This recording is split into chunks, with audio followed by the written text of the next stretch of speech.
अन्ध्यारोबाट एउटा भयानक पिशाचिनी प्रकट भइन् र राजकुमारमाथि आफ्नो बच्चाको आँखा नष्ट गरेको आरोप लगाइन्। ज्यान बचाउनका लागि उसले एउटा असम्भव शर्त राखी 7 पहाड र समुद्रको गहिराईमा लुकेको जादुई जडीबुटी निसारशाला ल्याएर दिने। राजकुमार यो खतरनाक यात्रामा निस्किए, तर बाटोमा कबिलेहरूको हातबाट समातिए। औँसीको कालो रातमा उनको बलि दिनु अघि नै एउटा राक्षसी बाघले पूरा कबिलेलाई मारिदियो। राजकुमार त बाँचे, तर खतरनाक जंगलमा पिंजडाभित्रै कैद रहे। दोस्रो रात राजकुमारले एक विचित्र योद्धालाई आउँदै गरेको देखे। उनले उनलाई बोलाए।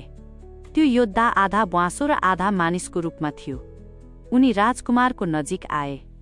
राजकुमारले उनलाई आफ्नो सबै व्यथा सुनाए।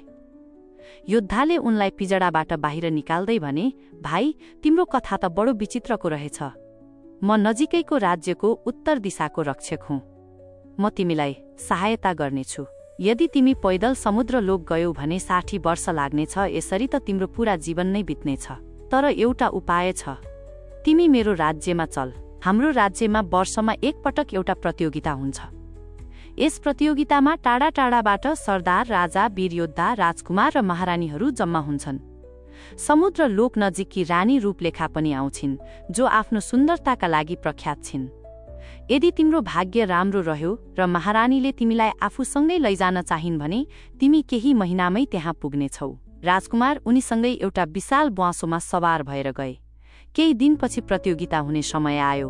विभिन्न देशका योद्धाहरू, राजकुमार, राजकुमारी र रानीहरू आउन थाले। रानी रूपलेखा पनि आइन्, जसको सुन्दरता अगाडि अप्सराहरू पनि फिका लाग्थे।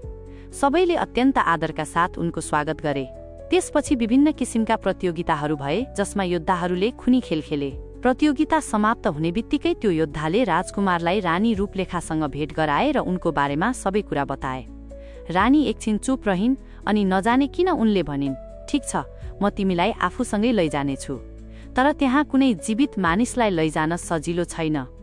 बाटो धेरै खतरनाक छ। हरेक पाइलामा मृत्युले पर्खिरहेको हुन्छ। यदि तिम्रो भाग्य सही रह्यो भने तिमी त्यहाँ पुग्नेछौ। 5 दिनको यात्रापछि पहिलो समुद्र आयो, जसको ढोकामा पहरा दिने एउटा जलप्रेत थियो। उसले रानीलाई रोक्दै भन्यो, महारानी, तपाईँ यस समुद्रमा तब मात्र प्रवेश गर्न पाउनुहुनेछ जब तपाईँले आफ्नो कुनै बहुमूल्य वस्तु मलाई दिनुहुनेछ। अब अगाडिको कथा जान्नका लागि हेर्नुहोस्।